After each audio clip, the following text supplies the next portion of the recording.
Oke, ya. Ya, malam semuanya sekali lagi. Saya hari ini memilih tema Knowing God karena ini adalah salah satu tema yang saya rasa penting sekali untuk setiap daripada kita orang-orang percaya. Kenapa seperti itu? Karena saya seperti saya pernah sharingkan di sini juga bahwa saya sudah kenal Tuhan dari umur 14 tahun, tetapi dengan berjalannya waktu saya mulai bertumbuh di dalam Tuhan, saya merasakan kayak baru saya tuh kayak benar-benar mengenal dia itu sesudah saya tumbuh lebih dewasa di dalam iman saya dan sebagainya. Tentunya itu tidak luput daripada waktu-waktu di mana saya sempat kayak seperti diombang-ambingkan dengan apa yang saya dengar atau misalnya pengajaran-pengajaran yang saya dengar yang akhirnya membuat saya kalau seandainya misalnya kayak kita naik kapal gitu ya, kadang ke kanan, kadang ke kiri dan seperti itu. Dan akhirnya cukup membingungkan juga buat saya. Ya, dan saya percaya bahwa melalui diskusi malam hari ini sedikit banyak saya berharap bahwa kita semua bisa saling membagi, dan maksudnya tuh melalui pengalaman kita masing-masing kita saling membagi supaya kelak hal semacam ini juga bisa dijadikan seperti alert call ya buat kita semua kalau seandainya ada jemaat kita atau misalnya orang yang kita layani dan sebagainya kebetulan mengalami hal semacam itu yang seperti tadi saya katakan diombang-ambingkan ke kiri dan ke kanan oleh sesuatu yang tidak pasti ya. Oke, saya telah membagi Galatia 4 ayatnya ke-8 sampai 9 ya. Saya bacain ini dulu ya. Filipi 3 ayatnya ke-7 sampai 12 dulu deh. Nanti baru balik ke Galatia. Oke. Filipi 3 ayatnya 7 sampai 12. Tetapi apa yang dahulu merupakan keuntungan bagiku, sekarang kuanggap rugi karena Kristus. Malah segala sesuatu kuanggap rugi karena pengenalan akan Kristus Yesus Tuhanku lebih mulia daripada semuanya. Oleh karena dialah aku telah melepaskan semuanya itu dan menganggapnya sampah supaya aku memperoleh Kristus dan berada dalam dia bukan dengan kebenaranku sendiri karena mentaati hukum Taurat, melainkan dengan kebenaran karena kepercayaan kepada Kristus, yaitu kebenaran yang Allah anugerahkan berdasarkan kepercayaan. Yang kuhendaki ialah mengenal dia dan kuasa kebangkitannya dan persekutuannya dalam penderitaannya, di mana aku menjadi serupa dengan dia dalam kematiannya, supaya aku akhirnya beroleh kebangkitan dari antara orang mati, bukan seolah-olah aku telah memperoleh hal ini atau telah sempurna, melainkan aku mengejarnya kalau aku dapat juga menangkapnya, karena aku pun telah ditangkap oleh Kristus Yesus. Nah, terus kita sambung ke Galatia 4 ayatnya ke-8 sampai ke-9. Dahulu ketika kamu tidak mengenal Allah, kamu memperhambakan diri kepada Allah yang pada hakikatnya bukan Allah. Tetapi sekarang sesudah kamu mengenal Allah, atau lebih baik, sesudah kamu dikenal Allah, bagaimanakah kamu berbalik lagi kepada roh-roh dunia yang lemah dan miskin dan mau mulai memperhambakan diri lagi kepadanya. Mengapa saya mengambil ayat ini sebagai pembicaraan malam ini? Karena ini sebenarnya adalah sebuah yang seperti tadi saya katakan, sesudah kita mengenal Tuhan, ternyata banyak daripada kita malahan balik lagi kepada hal-hal yang sebenarnya bukan menjadi hakiki sebagai seorang Kristen, tetapi malahan itu yang membuat kita kadang-kadang balik lagi kepada kepercayaan yang sebenarnya harus sudah kita tinggalkan sesudah kita kenal Tuhan. Oke? Ya. Nah, maka saya percaya bahwa pengenalan akan Tuhan adalah sesuatu yang penting. Nah, pertanyaan yang pertama adalah, apa sih artinya kita itu mengenal Tuhan? Nah, ini sebenarnya pertanyaan saya yang pertama. Nanti saya akan bahas ini sekitar hanya 7 menitan. Sesudah itu saya akan kembalikan kepada forum di mana kita sama-sama merenungkan pertanyaan yang telah saya bagikan supaya kita bisa saling berbagi ya. Oke, yang pertama. Nah, di dalam semua pengetahuan ataupun semua fakta yang ada, itu ada sesuatu yang namanya objektif, sesuatu yang namanya subjektif, ya kan? Kita sudah mendengarkan hal ini beberapa minggu ini.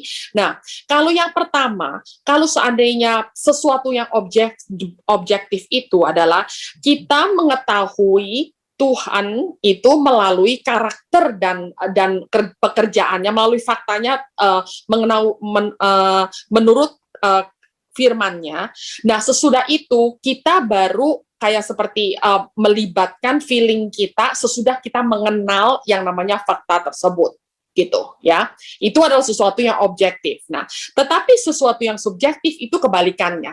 Kita merasakannya dulu, misalnya contohnya kita merasakan kehadiran Tuhan dulu, sesudah itu kita udah merasakan mungkin Tuhan udah jamah dan sebagainya, sesudah itu kita coba mencari, kok kita bisa merasakan seperti ini ya, baru kita coba mencari, oh kalau waktu kita merasakan seperti ini, oh ternyata ini adalah jamahan Tuhan, jamahan daripada Tuhan. Waktu saya merasakan A, ini adalah Tuhan.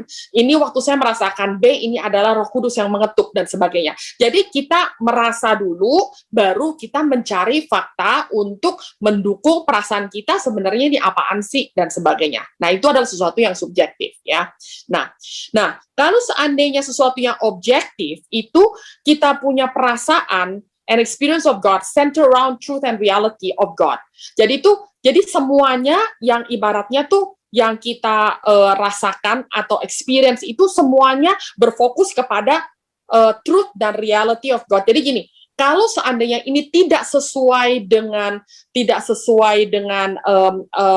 Tuhan, maksudnya tuh hakikatnya Tuhan, berarti ini bukan daripada Tuhan, gitu. Jadi kan kita punya cara berpikir adalah kalau tidak sesuai dengan hakikatnya Tuhan, berarti ini pasti bukan daripada Tuhan.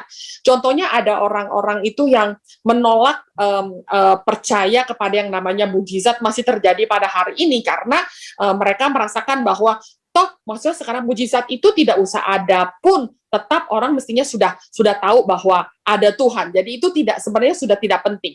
Kalau misalnya ada, ya kita mesti hati-hati gitu. Apakah itu sebenarnya dari Tuhan? Jadi itu mereka lebih banyak kepada judgmental untuk melihat sesuatu mujizat itu dibanding percaya bahwa Tuhan masih bisa melakukannya pada hari ini. Ya itu. Nah. Tetapi di dalam Ibrani 11 ayat pertama, kan dikatakan bahwa yang namanya iman adalah sesuatu yang kita harapkan dan sesuatu yang kita tidak bisa lihat dengan kasat mata, yaitu di dalam Ibrani 11 ayat 1 itu sudah dikatakan seperti itu. Nah, masalahnya apa sih di dalam hal ini antara subjektif dan objektif daripada pengertian orang akan Tuhan, ya. Nah, ini adalah masalahnya. Hari ini, maksudnya these days ya, semua di sekitar kita itu menjadi sesuatu yang subjektif gitu. Jadi itu misalnya contohnya, apakah yang kita rasakan, apakah yang kita mengerti dan sebagainya, itu menjadi sebuah tuh subjektif antara misalnya katakan ya, antara satu denominasi dengan yang lain, antara seorang believer dengan yang lain. Saya rasa 2 minggu yang lalu Pastor Aris juga sempat sudah menjelaskan itu dan kita akan skip ke sana ya.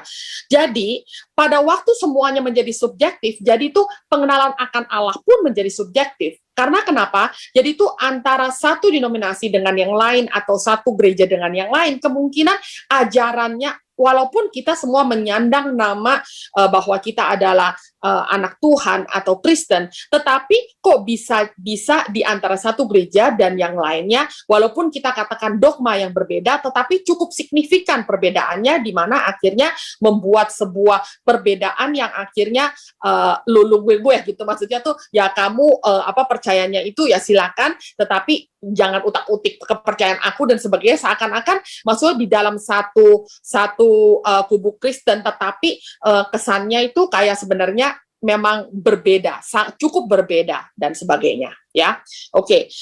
Dan juga karena itu a lot of things itu di luar itu dibilang bahwa semua hal itu sekarang ini kesannya menjadi subjektif, maka pengenalan akan Allah pun itu akhirnya menjadi tergantung kita gimana rasanya. Kalau kita merasa oke, ya oke. monggo kita akan kenal Allah kita seperti ini. Kalau misalnya kita merasanya tuh nggak oke, ya mungkin Allah memang bukan seperti itu, ya itu bahayanya. Nah, jadi bahayanya adalah dua. Kalau orang yang terlalu objektif itu akhirnya mereka itu berpatok kepada sesuatu yang ya maksudnya tuh ya pokoknya knowing God, knowing the truth about God, maksudnya tuh mengenal Allah dengan mengenal kebenaran Allah akhirnya dijadikan sama dengan. Padahal kan bukan. Mengenal kebenaran tentang Allah dan mengenal Allah sendiri itu tidak bisa dijadikan sama dengan. Karena kita bagaimana kita mengenal Allah dengan kebenaran dengan Allah itu harus digabungkan bersama, tetapi maksudnya tuh ada hal-hal, ada orang bilang saya mengenal Allah, tetapi dia tidak mengenal kebenaran tentang Allah. Akhirnya pengenalan dia tentang Allah itu menjadi distorsi. Nah, tapi kalau seandainya orang yang subjektif itu pada waktu mereka punya kekristenan itu hanya dengan perasaan doang, Jadi itu kalau saya rasa gini, misalnya nih, ada waktu itu ada seorang hamba Tuhan yang saya kenal itu, dia pernah yang hari ini kebetulan di Kelapa Gading ini kan geledek tadi yang namanya geledek itu saya baru pernah dengar tuh sampai setengah jam, saya rasa 20 menit apa setengah jam tuh nggak berhenti geledek terus kan. Saya nggak pernah tuh mendengar seperti itu kan. Nah, waktu itu jadi tuh ada terjadi bencana alam di Indonesia ya, di salah satu tempat di Indonesia. Terus tiba-tiba hamba Tuhan ini seorang pendoa kesannya dan sebagainya, dia bilang begini, bahwa dia bilang Tuhan berkata kepada dia bahwa cawan murka Allah itu mau tumpah di atas Indonesia. Basically itu dia melihat gitu ya, dia melihat dengan jelas sekali itu yang namanya cawan murka Allah itu sudah di tangan daripada, maksudnya tuh sudah Tuhan izinkan untuk iblis itu tumpahkan di atas Indonesia. Nah, Tuhan Yesus itu sedang bernego bersama, maksudnya tuh untuk supaya kepada Tuhan, seperti di sidang Tuhan itu, supaya cawan ini jangan ditumpahkan atas Indonesia. Jadi pada saat itu dia itu bilang katanya, ayo mari kita semua harus berdoa, berpuasa, bahkan memang waktu itu bilang katanya kirimkan. Mereka itu ada buat yang kayak baju batik profetik ya. Dulu saya juga suka beli karena baju batik tetapi ada tulisan-tulisan ayatnya atau misalnya ada simbol-simbol kekristenan dan sebagainya. Kata kirimkan, kata sebanyak-banyaknya katanya baju batik profetik ke daerah sana supaya mereka itu bisa pakai dan sebagainya. Pokoknya singkat cerita seperti itu. Dan waktu itu benar-benar banyak orang sekali tuh ya langsung tuh berpuasa beritu segala. Jadi tuh ya menurut yang dia katakan bahwa maksudnya tuh ya feelingnya dia ini ada bencana alam di Indonesia itu karena cawan murka Tuhan itu mau tumpah di atas Indonesia, maka dia bilang katanya mari kita berdoa supaya Tuhan itu hatinya dilembutkan dan Yesus itu bisa menang di atas. Maksudnya Yesus itu cerita lagi sedang mencoba untuk ini tidak akan jatuh ke Indonesia seperti itu, which is like wow. Okay. Anyway, jadi knowing God is not just a feeling, and it is not just true beliefs either. Jadi hari ini mari kita berdiskusi tentang apa yang topik yang telah saya bagikan ya. Yang pertama adalah menurut teman-teman di sini, siapakah Tuhan yang Anda kenal sesuai dengan Alkitab? Itu yang pertama ya. Memang kesannya ini adalah sesuatu topik yang kayaknya simple ya. Mungkin ini seperti mungkin pertanyaan kita kepada anak-anak ya. Tuhan itu siapa ya? Tetapi saya rasa sebagai seorang dewasa pun kadang-kadang kita kalau ditanyain begini, kadang-kadang kita bingung ya, maksudnya iya ya, Tuhan itu siapa ya untuk saya ya, seperti itu. Yang kedua, bagaimana pengenalan kita akan Tuhan bisa membawa dampak ke dalam kehidupan kita maupun sekitar kita. Ya, yang ketiga adalah, nah ini yang saya rasa cukup interesting dan saya percaya setiap daripada kita bisa ingat coba apakah ada berikan contoh pengenalan Tuhan yang tidak benar yang akhirnya membawa dampak negatif terhadap iman seseorang. Ya, itu yang kita akan sharingkan bersama. Kita sedang berdiskusi tentang tema yang sudah kita bagikan di grup. Ya, oke, silakan. Malam, Bu Yuli. Ya. Selamat malam. Ya, silakan Pak Roy. Ya, selamat malam semuanya. Ya. Tadi saya habis dari ketemu teman. Iya. Saya kemudian tiba-tiba saya buka grup sharing, oh ya ternyata malam ini ada ya, ada diskusi, dan saya lihat, waduh, temanya sangat berat sekali ya. Saya sadar ya, saya tadi jalan sekitar 5 menit ke sini di rumah, temanya berat. Dan untuk menyampaikan hal ini, ini berat ya, seberapa jauh pemahaman saya, pengertian saya tentang siapa itu Tuhan. Tadi pertanyaan yang pertama apa ya, Bu Joel, tentang ya, apa? Bagaimana pengertian Pak Roy tentang siapakah Tuhan itu?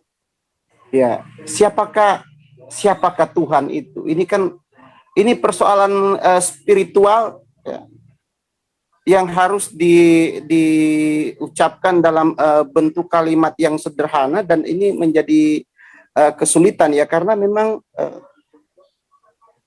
bicara soal Tuhan yang tidak kelihatan ya, yang tidak kelihatan, tetapi ternyata kita dituntut untuk mengenal Tuhan itu, dan memang Tuhan memberikan janji bahwa tidak ada sukacita yang lebih besar ketika seseorang itu mengenal Tuhan. Jadi yang paling membuat orang berbahagia, bersukacita itu mengenal Tuhan ya.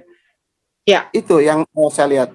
Dan mengenai pengenalan akan Tuhan, ini menurut pandangan saya bahwa saya hanya bisa mengenal Tuhan itu di dalam inkarnasi ya, di dalam inkarnasi Yesus Kristus. Dan saya hanya sebatas mengerti tentang Tuhan ya, sebatas bagaimana Kristus itu berinkarnasi dalam kedagingan, sehingga melalui Kristus itu barulah saya bisa tahu seperti apa tuh Tuhan itu. Karena Alkitab pernah mengatakan bahwa barang siapa melihat aku, dia melihat Bapa.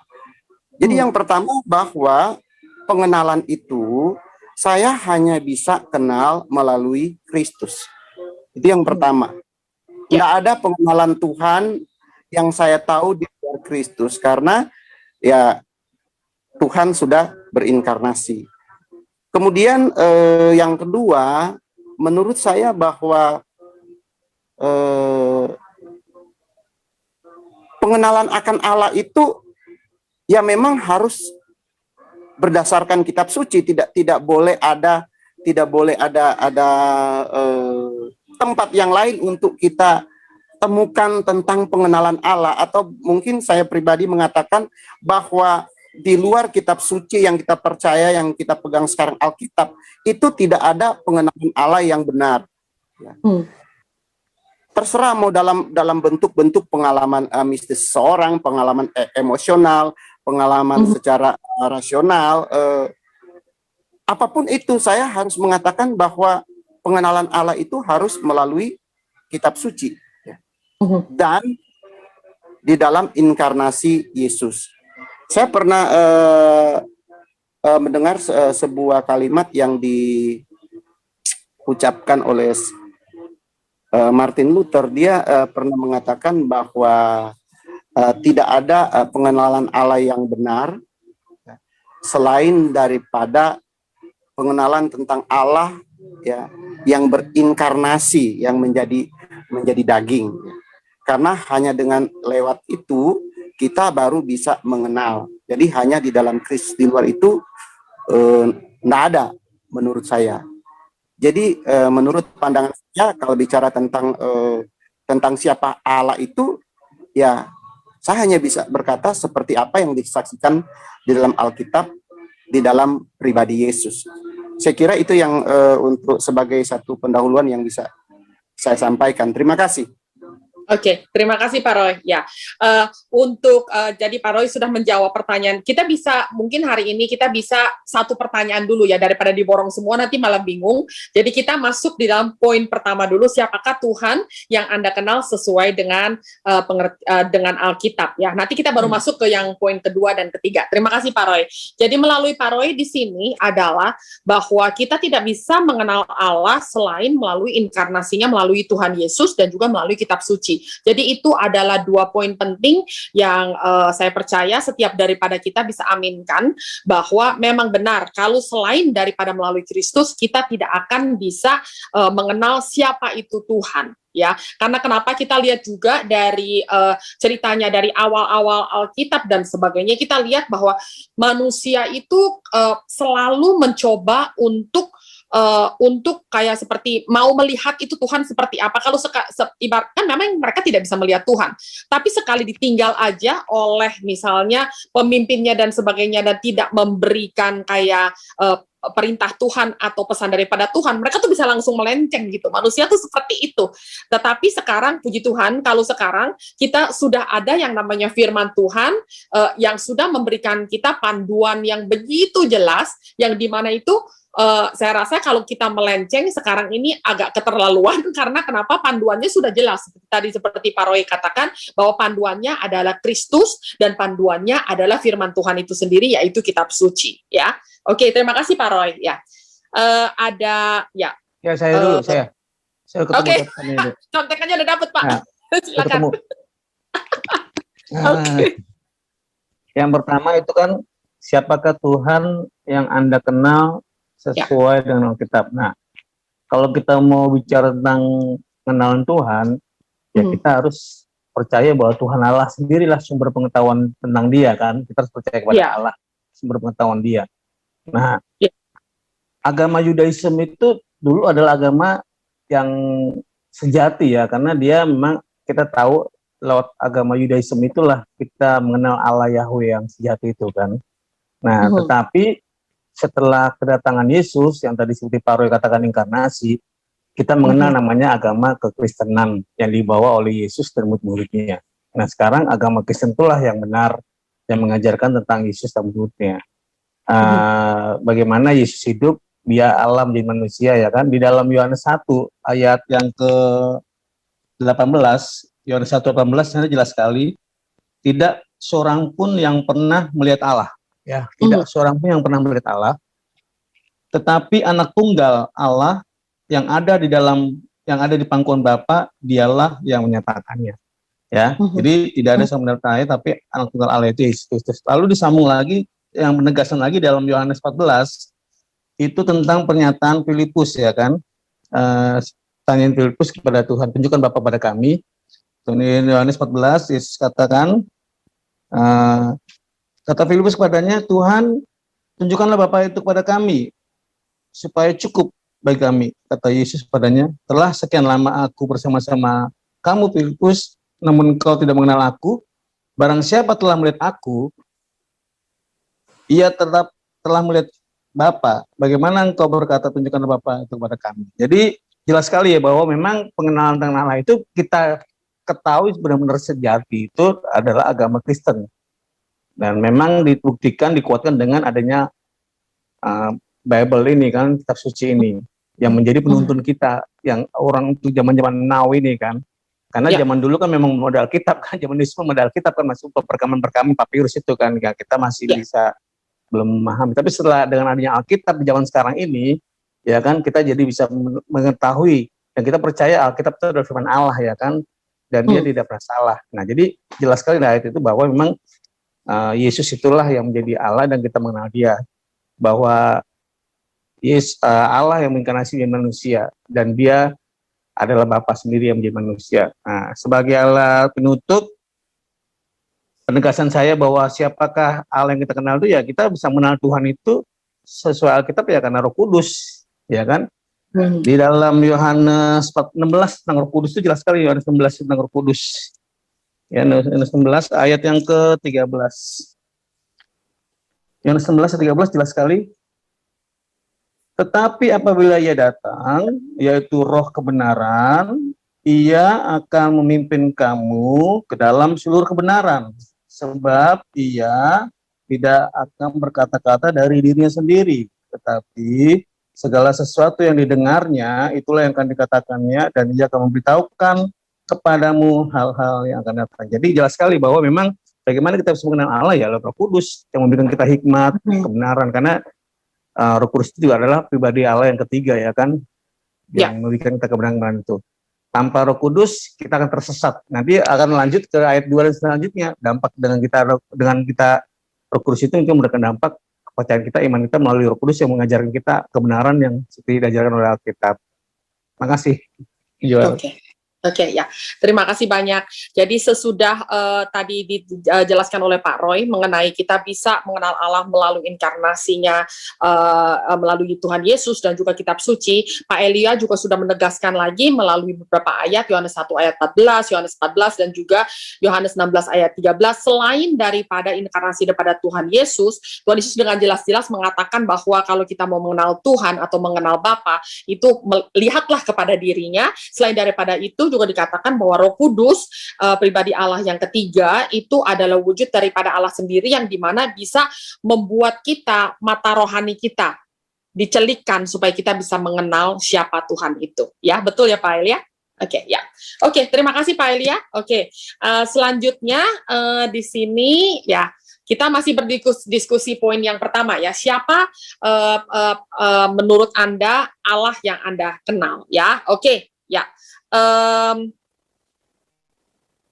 Pak Hans? Saya dulu coba Bu ya. Ya boleh. Mumpung si kecil saya lagi. Ya Pak Frans. Silakan. Ya. Silakan Pak Frans. Ya. Jadi kalau saya seperti halnya yang mengenal seseorang atau seorang tokoh gitu misalnya. Saya kenal Pak saya tahu seseorang melalui dia secara fisik gitu. Kalau kita samakan mengenal sama tahu ya, kita kenal padahal kan itu kan tingkatannya berbeda ya, mengenal sama tahu gitu. Jadi kalau bisa disamakan ya, saya tahu atau saya mengenal Pak Jokowi secara fisik gitu.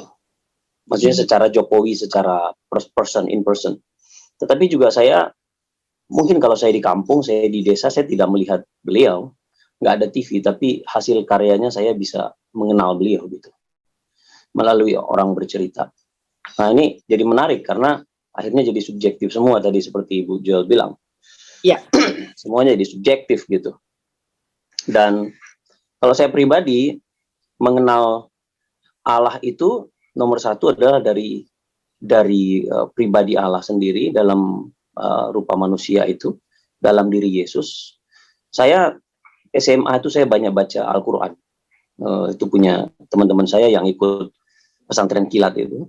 Jadi sebelum kami main bola, sebelum kami badminton, main basket, saya temani mereka dulu untuk pesantren kilat. Ya. Jadi saya banyak baca Al-Quran mereka. Dan di dalam kitab mereka ya memang kitab yang nggak nyambung sama sekali ya, dari bab depan sampai bab paling belakang tuh kagak nyambung gitu. Kalau kita baca Bible jelas sekali ya, setiap kitab itu nyambung dan perumpamaan itu terjadi atau nubuatan terjadi, penggenapan dan seterusnya gitu, nyambung sampai Wahyu. Bahkan Daniel 12 ayat 4 itu kan mengatakan simpan kitab ini baik-baik dan nanti pengetahuan akan bertambah-tambah. Nah saya pikir di masa-masa akhir ini sama kayak di Wahyu 10 itu akhirnya, saya rasa itu karena pengetahuan manusia bertambah, jadi manusia menggali dan akhirnya merasa bahwa Tuhan itu adalah bisa diversikan seperti versinya dia, seperti film gitu loh Bu. Jadi film Yesus versi ini, film Yesus menurut versi ini gitu. Jadi Tuhan diversikan begitu, sehingga terjadi subjektivitas. Nah, sayangnya dalam proses memversikan itu yang banyak muncul itu adalah pengalaman pribadi gitu, pengalaman pribadi, kesaksian individu yang akhirnya dijadikan dasar bahwa Tuhan itu baik. Padahal, jadi yang pertama saya mengenal Tuhan itu karena ada Yesus Kristus, ya, nomor satu itu. Yang kedua itu adalah karena saya tidak melihat dia di masa saya sekarang, di masa kita sekarang, maka saya mengenal dia dari segala hal yang terjadi dalam hidup saya gitu, ya. Nah, makanya berdasarkan kesaksian, kita dengar kesaksian orang bilang Yesus tolong dia, tiba-tiba dapat harta sekian, tiba-tiba dibelikan gratis mobil dan segala macam gitu ya. Ya, boleh-boleh aja, ya berarti dia mengenal Tuhan juga di situ. Ya. Tetapi juga akhirnya itu tidak bisa dijadikan dasar kan untuk mengatakan bahwa Tuhan seperti ini dan seperti itu. Jadi kalau saya pribadi, dua hal yang harus saya tekankan. Yang pertama, memang melalui Yesus Kristus. Kalau tadi Pak Roy bilang the spirit become flesh itu tadi ya, menjadi daging tadi, menjadi manusia itu, become man gitu, lebih tepatnya sih. Lalu yang kedua itu adalah apa sih yang kita alami dalam hidup? Oke, ada bahagia, oke, good dari Tuhan. Ada nggak bahagia? Iya. Oh itu nggak dari Tuhan? Oh tidak juga, belum tentu gitu. Jadi sahabat saya yang katanya kemarin itu sudah bertobat karena dideportasi dari Amerika, tiba-tiba pasang status yang mulai aneh-aneh lagi gitu. Ya saya tahu itu akibat efek pemakaian obat terlarangnya dia, overdosis ya zaman dulu ya gitu. Nah, akhirnya mulai berubah pandangan tentang Tuhan. Kenapa kok seperti ini? Jadi hal-hal buruk terjadi itu bukan dari Tuhan. Bukan masalah bukan dari Tuhan gitu. Bagi saya, selama Tuhan mengizinkan hal buruk itu terjadi pada diri saya, selama Tuhan mengizinkan, saya yakin Tuhan tidak. Ini yang penting sih kalau buat saya paradigma ini kita di kekristenannya. Jadi ketika kesaksian kita secara pribadi, pengalaman hidup pribadi dijadikan dasar untuk kita memberitahu orang mengenal Tuhan melalui cara itu, ya memang nggak ada salahnya juga, tetapi hendaknya digarisbawahi bahwa atau ditutup bahwa setiap orang itu punya momen tersendiri dengan Tuhan. Ya. Nah kalau saya merasa pengenalan saya akan Tuhan itu saya mau titik beratkan saat ini adalah dengan segala hal yang terjadi memang. Ya. Jadi belum tentu yang buruk itu bukan dari Tuhan gitu loh. Karena buruk itu kan di mata saya manusia gitu. Ya Bu ya. Seperti simpelnya beginilah. Yusuf dia punya kejadian itu apa kurang buruk itu. Ya. Sama keluarga, sama saudara dibenci, difitnah, direncana dibunuh, dijual lagi, apa kurang buruk gitu. Tapi itu semua dari sudut pandang manusia gitu. Apakah itu buruk di mata Tuhan? Sama sekali enggak. Karena manusia berpikir dalam proses, sementara Tuhan mungkin melihat hasil akhir gitu. Jadi kalau saya sekarang ini saya melihat ada kondisi yang paling buruk di mata manusia atau di mata saya enggak lagi bilang ini bukan dari Tuhan dong. Justru saya malah ini kenapa ya terjadi? Ada apa ini? Kenapa ini harus terjadi? Kenapa harus begini ini? Kenapa ada apa ini? Justru saya semakin aware gitu Bu. Semakin kewaspadaan itu semakin tinggi. Nah saya yakin bahwa saya melihat Tuhan dengan cara itu seperti sekarang saat ini. Jadi masalah buruk baik seperti ketika orang tua saya meninggal ya dua-dua dalam 1 tahun itu. Wah orang bilang aduh kasihan ya ini. Justru saya nggak mengasihani diri saya gitu. Justru saya melihat ini memang sedih sekali di mata manusia ini kehilangan papa mama dalam 7 bulan. Memang sedih banget gitu. Tapi ini apa maksudnya Tuhan ini? Apa Tuhan maksudnya? Recovery apa yang Tuhan mau buat secepatnya? Kok ini cepat sekali terjadi gitu? Nah ini yang menarik buat saya. Nah maka itu tadi ya. Kalau pengenalan akan Tuhan melalui Yesus Kristus, saya pikir saya bukan mau gimana-gimana atau sombong enggak, tapi saya membanggakan Tuhan saya dan saya mau katakan selesai saya mengenal Tuhan dalam diri Yesus Kristus. Kenapa? Karena Kejadian bilang dia akan dikandung dari perawan Maria, lalu di sini dikatakan anak menjadi Immanuel, dia raja, Bapa yang kekal, Raja damai, lalu Kejadian tahun Masehi adalah tahunnya dia, ya. Di 4 kitab menceritakan tentang dia, lalu terus berlanjut sampai di Wahyu pun bicara tentang dia. Jadi tentang Yesus sudah selesai. Dalam artian apa? Yes, nggak ada lagi keraguan. Yesus itu Tuhan, Yesus itu juru selamat, gitu. Nah, sekarang ini adalah karena kita menghidupi daily life kita, kehidupan sehari-hari, sebenarnya ini yang paling berat, mengenal Tuhan dalam keadaan kehidupan sehari-hari, itu yang paling berat. Kenapa? Karena kita cenderung untuk melihat sisi buruk daripada sisi baik. Nah, waktu kita lihat sisi buruk, kita merasa bahwa itu bukan dari Tuhan, gitu. Padahal kita lupa bahwa mau cara baik, mau cara buruk, caranya Tuhan ya terserah, gitu. Mau cara mati, mau cara digantung, mau cara ditabrak, mau cara ditembak, mau cara diracun, orang Kristen mah nggak pusing. Hidup bagiku hidup adalah untuk Tuhan, mati adalah keuntungan. Nah, seperti itu. Nah, mindset ini yang saya hari-hari ini dengan teman itu banyak berdiskusi, gitu. Banyak mendiskusikan, ya. Nah, saya mau coba jawab yang ketiga nih sekarang, Bu. Yang ketiga tuh apa sih ajaran yang pernah ini yang menyesatkan iman Kristen? Baru saja terjadi, gitu ya. Simple aja. Saya ini basicnya memang penyanyi, ya. Saya memang basicnya kalau di pelayanan tuh memang penyanyi, memang singer. Jadi dan saya memang basicnya juga wedding singer, gitu. Jadi lagu-lagu tuh banyak banget memang lagu-lagu secara umum. Bahkan lagu Muslim pun saya nyanyikan. Dulu di grup MNC Pak Haritanu, kalau Lebaran itu saya nyanyi lagu dengan menyebut nama Allah. Saya isi buka puasa bersama, saya nyanyi di situ. Dan bagi saya nyanyi itu, pujian itu, nyanyi lagu-lagu itu adalah hal yang baik selama syairnya memang tidak mengarah kepada pemutarbalikan fakta atau penghujatan kepada Tuhan. Kalau di lagu-lagu rock tertentu ya memang ada begitu.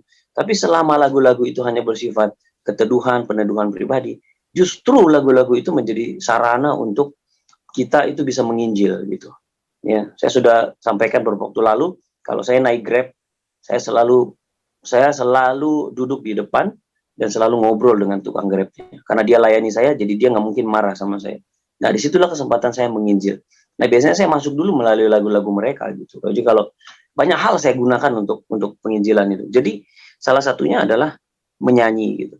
Nah, ada sekelompok hamba Tuhan tuh yang marah besar ketika kita menyanyi lagu yang bukan lagu gereja, gitu. Oh, itu marah sekali mereka. Saya sempat mendapatkan itu. Padahal lagu itu lagu biasa saja, lagu santai saja. Karena namanya beatnya itu mengingatkan kita sama satu lagu rohani, mengingatkan kita sama satu lagu gereja. Karena banyak sekali lagu-lagu gereja itu ternyata memang mengambil sebagian sepenggal bait-bait dari lagu-lagu umum, gitu ya.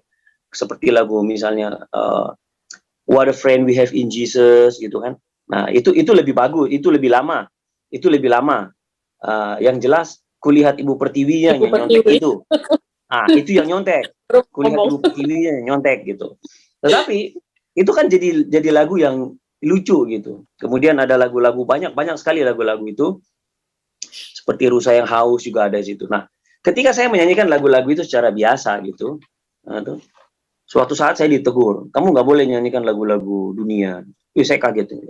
Emang saya nyanyikannya di mana nih, Pak? Saya nyanyikannya di dunia kan, ya. Terus lagu rohani itu saya nyanyikannya di mana? Ya di dunia juga kan, ya. Berarti saya memang penyanyi yang saat ini masih di dunia kan, ya. Ya kalau di surga nanti memang saya nggak akan mungkin nyanyi lagu ini karena di surga nanti lagunya sudah beda, gitu. Dan nah, hal-hal begini bagi saya itu sesuatu yang aneh, gitu, kalau dijadikan sebuah ajaran oleh beberapa hamba Tuhan untuk seperti itu. Akhirnya jadi beda, gitu. Tapi kalau ngomong-ngomong tentang duniawi, tentang pajak, tentang gagal bayar, tentang klaim asuransi yang gagal dan segala macam, kok boleh ya, gitu. Sementara kenapa lagunya nggak boleh, gitu? Kenapa lagu nggak boleh? Tapi kalau ngomong tentang kejelekan gereja ini dan segala macam, kok boleh ya, gitu? Nah, itu sesuatu yang aneh buat saya. Jadi mengenal Tuhan itu memang buat saya itu, saya setuju, Bu, akhirnya jadi subjektif, tetapi ada pattern-pattern yang kita memang mesti ajarkan atau kita mesti tanamkan ke generasi kita, gitu ya, bahwa mengenal Tuhan itu selain kita tahu Dia secara manusianya, yaitu Yesus Kristus, kita juga mengenal Tuhan itu dari segala kejadian dalam hidup kita. Makanya kita diajak mengucap syukurlah dalam segala hal. Artinya, dalam segala hal itu ada Tuhan. Segala hal yang baik itu ada Tuhan. Dalam segala hal yang buruk itu juga ada Tuhan. Buruk karena apa? Karena persepsi kita manusia bilang itu buruk. Padahal itu bukan sama sekali. Dari Tuhan tidak sama sekali buruk gitu ya. Sama sekali tidak buruk. Tapi dari persepsi manusia kita tahu bahwa Tuhan itu memang benar-benar maha kuasa, maha segalanya. Kita nggak berhak komplain, kita nggak berhak protes, kita nggak berhak macam-macam, kita nggak berhak lah. Sama sekali kita nggak berhak. Nggak ada pencipta yang boleh protes sama penciptanya kan gitu. Nah itu sih yang saya ingin tegaskan, bagaimana saya mengenal Tuhan gitu. Jadi tidak ada sama sekali sesuatu yang berhak saya komplain ketika saya mengenal tentang Tuhan. Karena dari sudut pandang saya manusia, ada baik, ada buruk. Tapi dari sudut pandang Tuhan, saya yakin nggak ada itu yang buruk. Pasti baik semua. Gitu. Kenapa? Karena Tuhan tahu endingnya, saya tidak tahu endingnya. Gitu. Amin. Kalau menurut. Thank you. Ya, terima kasih. Saya masih ingat minggu lalu waktu Pak Frans sempat sharing juga, Pak Frans cukup menekankan bahwa kehidupan Pak Frans sendiri itu ibaratnya kayak cerita Tuhan di dalam hidupmu, ya, history in your life, ya. Jadi makanya waktu Pak Frans itu sharing dengan orang dan sebagainya, akhirnya menjadi sebuah yang kuat, ya. Karena kenapa? Sedang menceritakan bahwa bagaimana Tuhan berkarya. Seperti tadi, sesuatu yang resonate in me, itu ya, hal baik atau buruk, itu ada Tuhan. Itu luar biasa. Nah, itu perbedaannya antara seorang Kristen dan tidak, maksudnya kayak begini ya, maksudnya orang yang sungguh-sungguh mengenal Tuhan dia, ya kan, dia akan tahu bahwa Tuhan berdaulat. Jadi apakah itu di masa yang sedang terpuruk seperti tadi, kehilangan orang tua, ataupun waktu sedang jaya-jayanya, tahu bahwa Tuhan itu tetap ada, itu luar biasa sekali. Saya rasa itu adalah sesuatu yang sungguh valuable, yang dimana kadang kita sebagai, mungkin ya, kalau saya ingat waktu saya sebagai baby Christian, itu saya belum tahu hal semacam itu. Taunya Tuhan itu pasti kasih sesuatu yang baik, positif, semua itu Tuhan. Tapi kalau sesuatu yang buruk, itu pasti setan, seperti itu ya, kayak gitu ya. Kalau baby Christian, mungkin itu masih kita bisa, kita konotasikan seperti itu, masih oke. Tapi kalau kita yang sudah dewasa, hendaknya kita move one step ahead, karena seperti yang tadi dikatakan Pak Frans, hal yang baik atau buruk tetap Tuhan ada di sana menyertai kita. Amin. Ya, oke. Ya, thank you so much ya. Tadi kayaknya ada yang angkat tangan, Pak Yan. Apakah Pak Yan mau sharing sekarang atau salah angkat tangan? Saya mau sharing. Oke. Saya mau sharing sekarang, tapi sorry video saya nggak buka ya. Nggak apa-apa Ya. Silakan. Karena nanti akan sebelum senior menyampaikan yang luar biasanya, saya dulu. takut nanti dicontek baca semua ya. Oke, silakan Pak. Ya, jadi luar biasa loh tema malam hari ini menurut saya. Kenapa saya katakan luar biasa? Karena benar tadi yang di awal Pak Roy katakan ya, kita mengerti tapi mungkin susah, bukan susah tapi sulit mungkin kita mendescribe-nya siapa Tuhan yang kita kenal. Tapi sebenarnya sederhana sekali gitu loh. Karena saya mengulang pertanyaan dari nomor 1 ini adalah, siapakah Tuhan yang Anda kenal sesuai dengan Alkitab? Sebenarnya kalau soal singkatan jawabannya adalah Pak Elia udah jawab. Ya, seperti Filipus tadi, dia bertanya, kalau begitu kenalkan Bapa kepada kami. Tapi Yesus sudah jelaskan, saya udah bersama dengan kamu, malah kamu tidak tahu siapa Tuhan lagi. Nah, jadi artinya bahwa, tapi di sini saya mungkin membuat komunikasinya lebih sederhana begini. Kalau saya pribadi, kalau soal yang dirasakan seperti yang disampaikan oleh Pak Frans tadi, itu bagian masing-masing orang bisa menjelaskan. Mungkin juga bisa berbeda. Tetapi yang kita bahas malam hari ini adalah bukan jalan tengahnya dan bukan juga jalan yang baiknya, tidak. Tapi kebenarannya, the truth-nya apa, gitu loh. Nah, yang saya mungkin bisa menjelaskan dari apa yang saya ketahui bahwa saya mengenal Tuhan itu adalah Dia Tuhan yang mengkreatif segala sesuatunya. Nah, ini berarti bicara tentang pada mulanya Tuhan yang mengkreatif segala sesuatunya. Tapi itu masih samar-samar bagi saya. Nah, tetapi semakin kemari saya mengenal siapa Tuhan itu ya di dalam Yesus itu. Nah, itu saya mengatakan bahwa saya memulai dulu di sana bahwa Tuhan yang saya kenal melalui Alkitab ini adalah Dia Tuhan yang mengkreasi segala sesuatunya. Berarti termasuk yang baik di dalam yang disampaikan Prof. Frans tadi, maupun yang buruk menurut saya, bukan menurut Tuhan. Karena tidak ada yang buruk dari Tuhan. Itu yang baik. Nah, bagaimana saya mengenal Tuhan yang benar menurut Alkitab saat ini adalah di dalam diri Yesus Kristus. Nah, apa dominannya Yesus dalam hidup kita? Itu bicara tentang kita merasakan Dia. Nah, seperti apa kita merasakan Dia? Satu artikel yang saya sudah dapat, yang dimana ini juga menurut saya baik sekali sebagai referensi buat kita. Ya, Yesus menyatakan, bisa saya katakan bahwa Dia juga mewakili segala sesuatunya, yang dimana saya mengenal bahwa Tuhan itu di dalam diri Yesus itu luar biasa, bahwa Dia benar Tuhan. Kolose 1 ayat 16. Karena di dalam Dialah telah diciptakan segala sesuatu yang ada di sorga dan yang ada di bumi, yang kelihatan, yang tidak kelihatan. Jadi Tuhan yang menurut saya di dalam Alkitab itu adalah ya Yesus itu, yang sekarang saya kenal Dia. Kalau mungkin dulu saya samar-samar, siapa Tuhan? Tuhan yang mana? Nah, tapi sekarang Dia lebih mendekatkan diri seperti sebenarnya yang sesungguhnya Dia waktu bertemu dengan murid-muridnya dan Filipus ini yang bertanya ini. Nah, jadi ini menurut saya, kalau ditanya di nomor 1 ini, siapakah Tuhan? Siapakah Tuhan? Ya Yesus. Nah, bagaimana Yesus? Nah, ini yang perlu dijabarkan lagi tadi. Ya, menurut orang Yesus itu ketika Dia berdoa dijawab. Kalau tidak, itu opini dari apa yang dirasakan, bukan hal yang salah, tidak, tapi opini dari apa yang dirasakan. Nah, jadi kalau ditanya tentang Tuhan sendiri, menurut saya ini landasan ayat saya, dan yang di dalam sebentar ada di Titus 3 4 sampai 6. Ya, Titus 3 4 sampai 6. Tetapi ketika nyata kemurahan Allah juru selamat kita dan kasih-Nya kepada manusia, ini bicara kasih, artinya bahwa Yesus ini Dia mendekatkan diri pada praktek-praktek kehidupan nyata.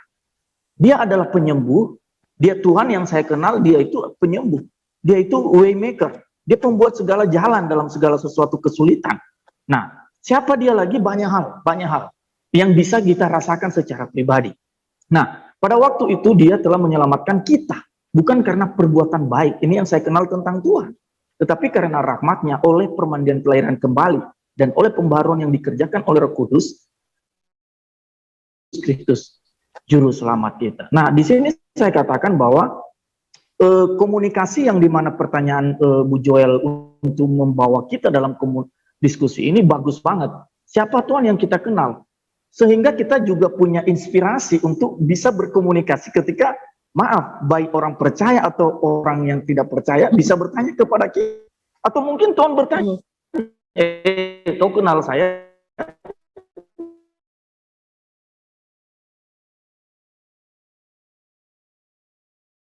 Tahu Tuhan itu kreator dalam segala kehidupan.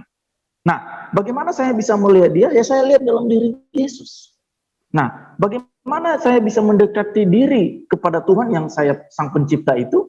Ya melalui pribadinya Dia, melalui Roh Kudus. Nah ini, makanya pengenalan kita akan Tuhan, benar tadi yang disampaikan Pak Elia, bahwa Roh Kudus itulah, roh kebenaran itulah yang membuat kita bisa mengerti siapa Tuhan, bisa mengenal Tuhan lebih dalam lagi. Kalau soal tadi yang mungkin disampaikan Pak Frans, itu apa yang kita rasakan setelah kita mengenal Tuhan. Nah, bisa jadi juga apa yang kita rasakan barangkali sebelum mengenal Tuhan. Jadi kalau misalnya saya singkat adalah, siapakah Tuhan? Ya Yesus. Bagaimana Yesus? Ya, terima kasih. Ya, padat, singkat, luar biasa. Oke, jadi itu pengenalan Pak Ian akan Tuhan He is the creator of the world ya, dan juga adalah He is the truth ya. Jadi apapun juga the truth is in Him ya.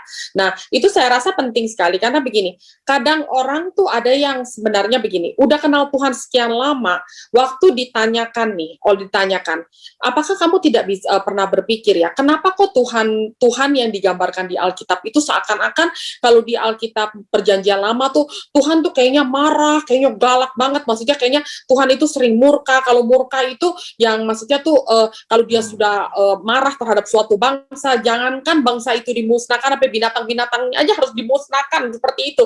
Maksudnya seakan-akan Tuhan itu beda banget ya antara kayak seperti Tuhan di Perjanjian Lama dengan Tuhan di Perjanjian Baru yang begitu penuh dengan kasih gitu.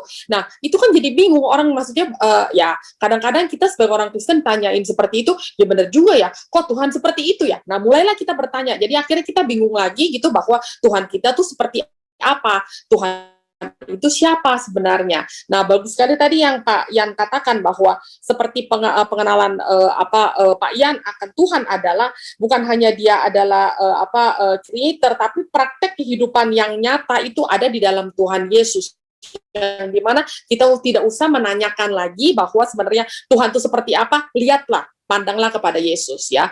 Oke, thank you. Ya, betul. Ya, thank you. Sekarang ini sebelum kita masuk ke pakarnya, nanti Pak Prof. Adolf yang akan mungkin berkirahan ya. Mungkin ada siapa lagi yang belum? Oh, Pak Hans tadi mau menyampaikan sesuatu. Ya, silakan Pak Hans.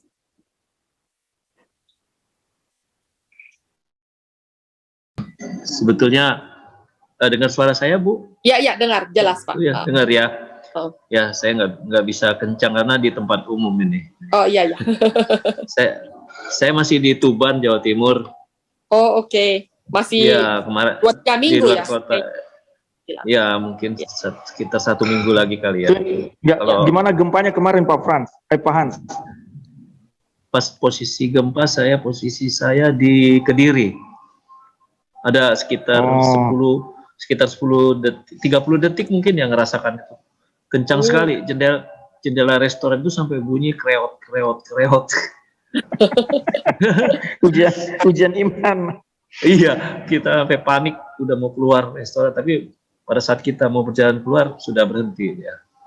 Ya puji Tuhan enggak terjadi apa-apa di Kediri. Ya. Hanya saya dengar di Malang dan di Blitar itu banyak, ada sebagian gedung-gedung ada yang rontok juga, gedung-gedung yang lama ya.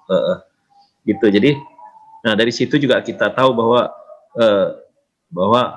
ada kuasa yang di luar kuasa kita ya. Itu amin. Itu kuasa Tuhan, itu kita mengenal Tuhan dari kejadian-kejadian alam itu juga kita bisa mengenal bahwa Tuhan itu ada ya. Jadi kebetulan.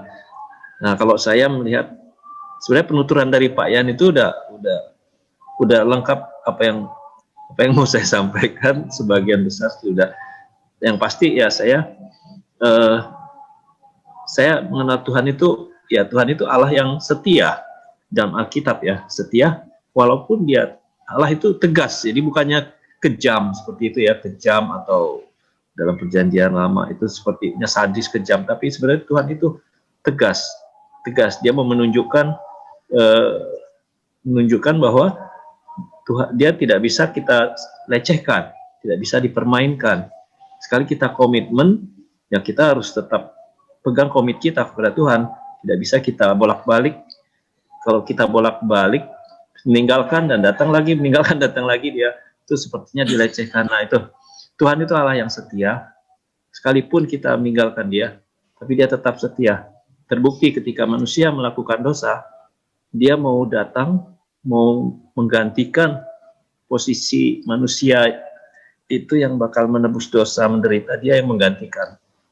Jadi dosa orang banyak dia pikul sendiri, dia buktikan. Nah ya itulah dia buktikan dalam bentuk wujud Tuhan Yesus Kristus itu sendiri di dalam dunia ini. Jadi wujud Tuhan dalam dunia itu ya Yesus Kristus itu. Kalau kita mau mengenal Tuhan secara fisik ya Tuhan Yesus Kristus. Nah itu ya, kita kalau mau mengenal Tuhan. Jadi Tuhan Yesus itu Dia sudah mengorbankan segalanya buat kita. Itu bukti bahwa Tuhan itu setia kepada kita. Ya, itulah jadi saat kita mengenal Tuhan lewat Kristus itu tadi. Jadi di dalam Kristus itu kita bisa melihat Tuhan. Kira-kira itu dulu pengenalan akan Tuhan itu. Menurutnya nomor 1 ya, kira-kira itu dulu Bu Yul. Oke, ya. Terima kasih Pak Hans ya. Jadi Pak Hans juga meneguhkan bahwa hanya melalui Tuhan Yesus kita bisa mengenal, melihat sebenarnya Tuhan itu seperti apa ya.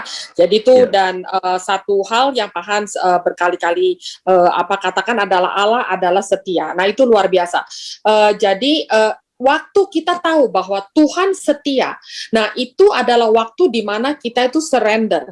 Saya ingat sekali berapa hari yang lalu waktu Pak Irwan itu kesaksian dan dia bilang, waktu dia bilang kepada Tuhan, waktu dia sempat down sekali sampai akhirnya tuh sempat kayak habis-habisan, tapi pada waktu dia mengatakan Tuhan, apapun kejadian saya, apapun kondisi saya tetap ikut Engkau. Nah itu, maksudnya itu adalah waktu di mana kita manusia itu tahu bahwa Allah tetap setia gitu, dan tidak akan tinggalkan kita. Jadi apakah kita rasakan dia apa tidak, dia ada. Apakah kita rasa dia ada apa enggak, dia tetap ada gitu. Jadi nggak bukan berdasarkan subjektif kita ya.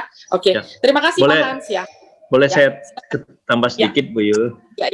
Jadi kenapa saya berani mengatakan dengan yakin ya bahwa kita mengenal Tuhan itu bahwa Yesus Kristus itu sendiri Tuhan. Kenapa saya berani?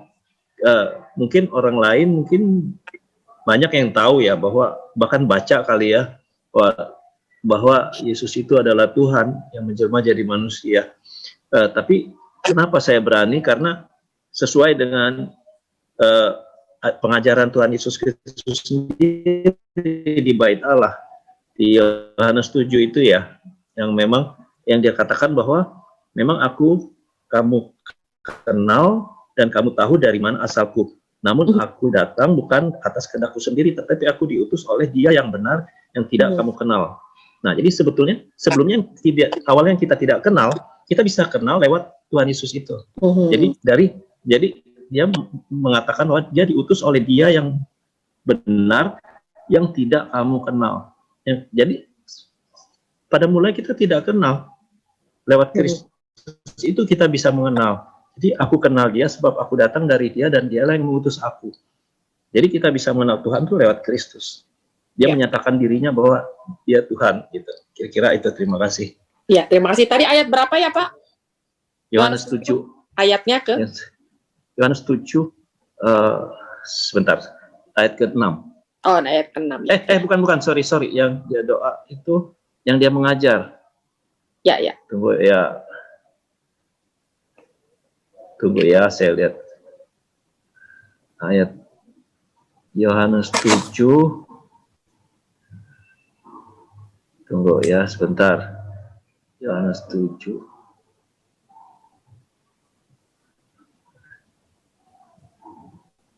Ayat 28. Oke, ayat 28 ya. Oke, terima kasih Pak Hans ya. Oke. Terima kasih banyak. Oke, sekarang kita suami saya belum berbicara. Saya dulu, Bu. Oh iya Pak. Siap ya, tadi katanya minta di pas dulu. Jadi pikir mau belakang. Ya, silakan Pak. Maksudnya tadi dengarkan Pak Hans dulu. Kalau udah Pak Hans ngomong itu ada inspirasi baru. Maaf ini video saya error, jadi bisa aja Pak Dias nggak pakai video ya Ibu ya. Iya. Video saya error nggak pakai video. Mengenal Tuhan. Jadi saya setuju dengan apa yang dikatakan Pak Elia dengan teman-teman yang duluan ngomong tadi. Setuju semua poinnya. Tapi saya mau menambahkan poin yang saya kenal dari Tuhan Yesus itu adalah pertama Allah yang hidup ya. Nah, baru saja kita merayakan Paskah dan kebangkitannya itu membuktikan Dia hidup, itu yang membuat orang percaya dan iman kita itu nggak sia-sia gitu ya. Itu Allah yang hidup itu. Yang kedua, Allah yang kasih, maha kasih. Bahkan kalau kita mau baca Kejadian sampai Wahyu, inti dari berita kitab suci itu adalah kasih Allah. Jadi saya lihat kasih itu betul-betul melekat pada diri Tuhan Yesus. Jadi fokus utamanya dari surga datang ke dunia itu karena kasih, dan membuat saya sungguh-sungguh mengasihi dia. Saya percaya dengan dia dengan tidak ragu-ragu. Mirip dengan Rasul Paulus yang menulis surat Filipi 3 ayat 7 sampai 12 yang Ibu Joel munculkan tadi. Dulu saya mempunyai perjalanan iman bukan Kristen ya. Jadi dulu saya itu tumbuh kembang di Solo itu masih kecil itu sebagai orang Islam, orang yang memang percaya kepada, dan Islamnya Islam yang Islam yang tradisional ya. Jadi ada istilahnya masih percaya dengan dukun-dukun gitu ya. Jadi bukan Islam putih tapi Islam Islam yang sinkritis masih gitu. Jadi itulah dulu ya gitu. Dan itu semua memang dengan iman percaya kepada Tuhan Yesus, semuanya itu sudah ditinggalkan. Seperti Paulus meninggalkan Yudaismenya, saya meninggalkan Islam saya gitu. Nah, kemudian yang menonjol dari Tuhan Yesus itu sifat yang menonjol adalah mengubah hidup saya ya, mengubah hidup saya. Jadi ketika saya mengenal Tuhan Yesus itu penuh kasih, Tuhan Yesus itu rela mati di atas kayu salib untuk saya, itu membuat saya itu jadi sungguh-sungguh mengasihi dia. Jadi sungguh-sungguh nggak main-main dengan panggilan ini. Gitu. Ketika saya diinjili orang dulu, kemudian sampai memutuskan mau melayani Tuhan sepenuh waktu di LPMI, itu karena melihat itu. Melihat Tuhan Yesus yang penuh kasih, rencana agungnya untuk manusia supaya diselamatkan semua, dan saya akhirnya nggak ragu-ragu dan berkobar-kobar sampai sekarang. Sepenuh waktu saya melayani ya untuk menjadi pemberita Injil itu. Jadi dia mengubah saya menjadi pemberita Injil, mengubah saya untuk yakin memberitakan kabar baik itu. Itu ya. Terus tadi ya, kasih, kemudian mengubah hidup, kemudian Allah yang hidup, itu saya mengenal Tuhan Yesus seperti itu. Jadi kata mengenal ini memang juga progresif ya, saya terus mengalami pertumbuhan hari lepas hari itu ya. Dulu mengenalnya dia itu ada kehadiran Allah kalau ada damai sejahtera. Itu ya, jadi maksudnya damai sejahtera begini, maksudnya itu dulu mengenal kalau enak-enak aja itu berarti Allah ada gitu. Kalau nggak enak kayak Pak Frans tadi, kira-kira begitu ya. Kayak Pak Frans tadi, kalau nggak enak berarti Allah nggak ada gitu. Tapi sekarang saya mengenal dia itu hadir setiap saat, setiap waktu, dan membuat saya kuat ketika menghadapi berbagai macam tantangan, membuat saya berpengharapan ketika saya dalam pergumulan yang berat. Jadi dia adalah maha hadir, maha hadir. Dan ketika saya tidak mampu berdoa juga, nggak mampu mengucapkan kata-kata kepada Tuhan untuk memanjatkan doa karena memang saking terpuruknya, dia hadir menguatkan saya dan menolong saya untuk mengucapkan doa-doa itu. Itu yang saya kenal dan saya mengalaminya gitu ya. Seringkali ada di fase-fase di mana saya istilahnya tidak berdaya, sudah nggak mampu berdoa lagi dalam menghadapi peperangan rohani maupun pergumulan yang berat. Tapi dia hadir memberi kekuatan yang luar biasa dan memberikan pengharapan yang luar biasa. Itu yang saya kenal, Ibu Yoel. Terima kasih. Ya. Tuhan memberkati. Ya. Terima kasih, luar biasa sekali Pak Dias. Allah yang hidup, Allah yang maha kasih, Allah yang mengubah hidup, dan Allah yang maha hadir.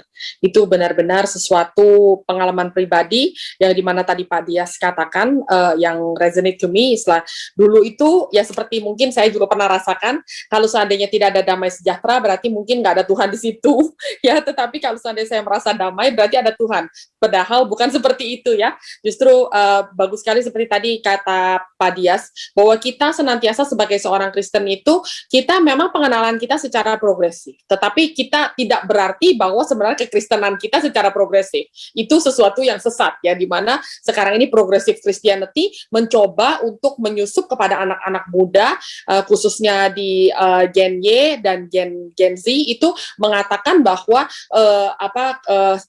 kekristenan pun itu bisa sebenarnya diubahkan melalui zaman sesudah kita mulai mengenal Allah dengan lebih modern lagi. Nah, itu sesuatu yang menyesatkan. Maka kenapa hari ini saya rindu untuk membawakan topik ini, karena jangan sampai kita itu terkecoh dengan sesuatu subjektivitas yang ditawarkan oleh dunia, yang akhirnya progressive Christianity itu sangat dirangkul oleh anak-anak muda yang menyesatkan, ya kan, karena pengenalan mereka akan Allah yang tidak benar gitu. Maka memang di sini supaya kita benar-benar ada fondasi yang kuat, karena kenapa dengan fondasi kuat itu waktu kita menyampaikan kebenaran itu adalah sesuatu yang tidak bisa digoyahkan ya. Oke.